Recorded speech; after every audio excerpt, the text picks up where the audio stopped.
All right, so we got back to the cabin after being on the lake all day, and we had an absolute blast. It was our first day actually fishing in Maine, kind of as a group. Griff did a little bit of scouting before we got here, so we went and checked out one of the lakes that he found, and it was just stacked with fish. We caught a ton of crappies, no freaks, which was kind of unfortunate, but we probably caught more crappies today than we've caught any other day that we've ever fished together. So we got on a cool bite. We caught a ton of perch, and then we hopped to a different lake, and then we actually got on a really cool bite where we were catching white perch, which was really cool. I don't think any of us have ever caught a white perch before, so we kept a bunch of those, and we kept a bunch of yellow perch also. What we're going to do tonight is use all of those white perch fillets. So I got this whole bowl right here.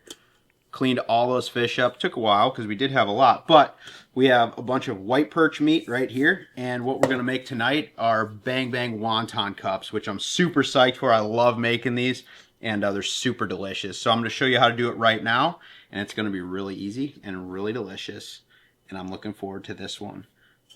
And trying a new meat. I've never eaten a white perch. Let's get into this thing.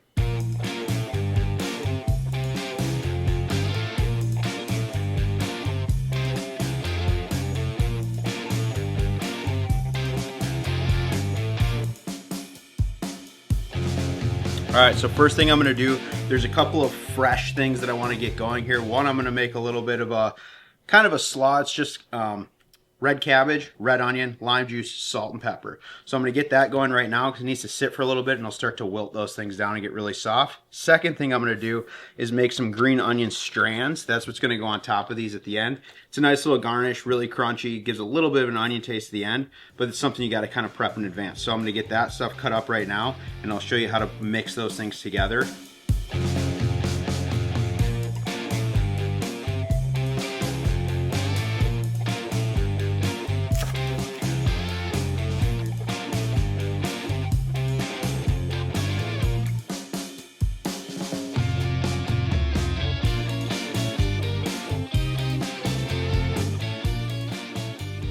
All right, so for these green onions, what I'm gonna do is just use the top, just the kind of green portion of this. I'm gonna take these off, and then what I'm gonna do is use my knife to just take off kind of the dry tips of them. And then using them the long way, what I'm gonna do is cut them into as fine of strands as I can, this direction. And then right next to me, I have a bowl of ice water that's just been kind of sitting there, so it's ultra, ultra cold right now.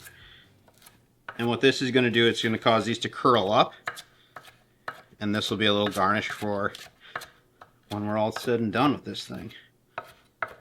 It's a super easy way to get kind of a cool garnish, nice onion taste on the end that kind of spices up whatever dish you're trying to make. So these will look really cool at the end. I'm going to take these right into a bowl of ice water, and they can just hang out while I'm getting everything else ready to go. And that cold water is going to make them curl up really nice. And we'll have some green onion strands. Okay, so we got that little bit of a slaw thing just kind of chilling over here, and that acid from the lime and the salt's going to start to break that down a little bit. I got the green onion strings just kind of chilling right there. So now kind of the most important step of this whole thing is these wonton cups. So I have a whole bunch of wonton wrappers right here. I got the square ones. I like to use these for this because they would create a nice little cup bowl for you to put all your stuff in at the end. So what I'm going to do is just put a little oil in a pot behind me, get it hot, and I'm just going to fry these. There's a little bit of a technique to it, so I'll show you how to do that, but it's very easy, and I'll show you how to do it right now.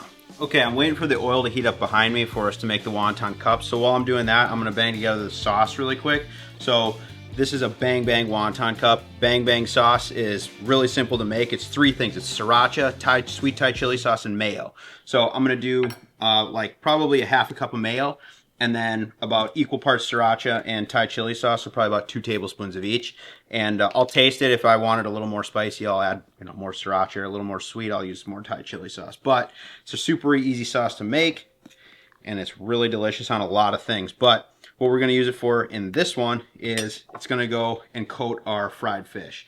So once we make the wonton cups, we're going to bread the fish, fry them in little chunks, kind of like popcorn chicken, put the sauce on them, and then top it all in a little wonton cup. So I'm going in with the Thai chili sauce right now, and this really isn't spicy at all. It's actually super sweet.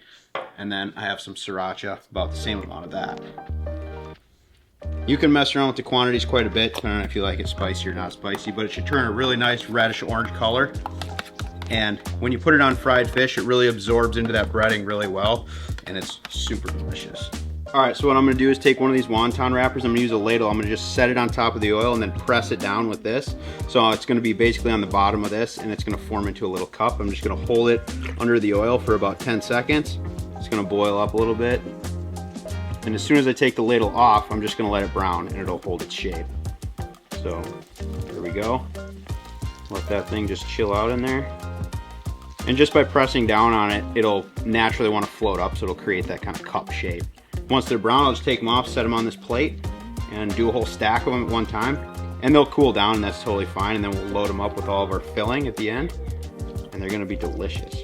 All right, so I got all these wonton cups made up, made a whole pile of them. The cool thing about these is you could totally make them ahead of time if you knew you were gonna do this. You could do this and then just store them in like a big Tupperware container or something, and they'll stay crunchy for probably 4 or 5 days at least. But we didn't do that because we were fishing all day. We never plan ahead. And also, I came here on an airplane, so here we are. So that took a little bit of time to do how we did it, but it's good now. So what I'm gonna do is I got the fish.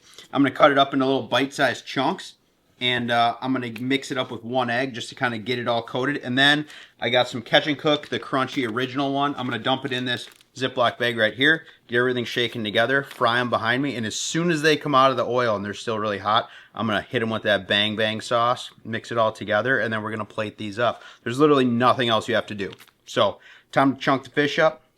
Let's fry some fish. And if people want that Catch and Cook, we haven't used the breading much this year. We used it more last year's recipes, yes. But we haven't done a ton of fish frying, but we love the seasonings. These breadings are awesome. We just haven't used them a ton. But this one in particular and the flame, really good. They also have a beer batter one that is exceptional as well. We have a discount code, Crappie10. Get a discount, get them all. Try the seasoning, try the breading. It's all really good stuff. So, we'll start cutting and then we'll start frying.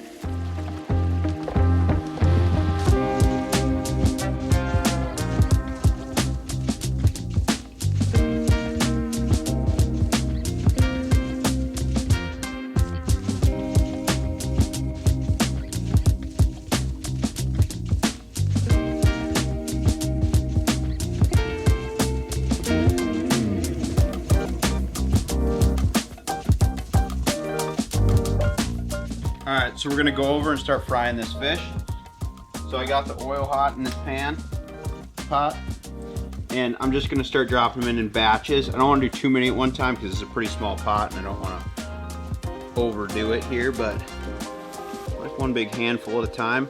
And then when they come out, I'm just going to put them in a bowl with a little bit of paper towel in there. And once I have a batch done, I'm going to transfer them to a bowl and then get them sauced up. Alright, so I just got all this fish fried up. I got that bang bang sauce. The fish is still super hot, just came out. I'm just gonna drizzle this over the top. And then just kind of fold it in there. And that breading is just gonna start to absorb that. And it'll kind of turn a little bit darker orange color. What I'm gonna do now is just kind of get this all set up, get a bunch of these laid out, and show you how to plate a couple of them up. And then we're gonna start smashing these things. It smells unbelievable now that we got the sauce in there. It's all steaming out of there. Ooh, I'm excited for these. Okay, so what I'm gonna do is just lay a bunch of these out. And it's nice because you can put a ton of them together super quick. Just do a bunch of them on this board here. Take a little bit of our slaw, put that down right in the center of each one. And now that cabbage and those onions have broken down, they're nice and soft. Still a little bit of a crunch though, but they are wilted, so they're not really raw anymore. And these are just like vibrantly purple, which is awesome. And the whole point of this being like an acidic slaw is that it cuts through the richness of that mayo sauce on the fish. Really kind of a nice balanced bite. Okay, so we got the slaw in there. Now what I'm gonna do is take some of this fish and just put a little pile right in the middle of each one. Alright, so last thing I'm gonna do is take some of those green onion strands that we got, shake them off, and then just top all of these. Alright, so I got them all put together. That's the finished product right there, and they are super, super good to eat, whether they're warm or cold. But they are good when the fish is still really warm. So we're gonna dig into these. I think I'm gonna put a bunch more together and we're just gonna start crushing these. And I'm super excited to eat these because I've never had white perch before. So I'm just gonna dig in there. Nice crunchy bottom. That fish is still nice and warm. Luke, get up here.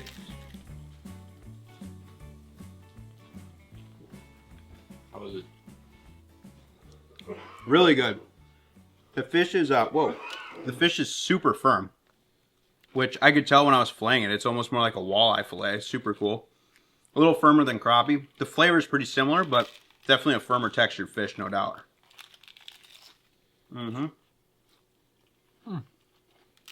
Yeah. That is a good texture. White perch is good. Really good flavor too. Yeah, I'm glad we got into a pile of them today. That's delicious. That happened in the last like 15 minutes. I know.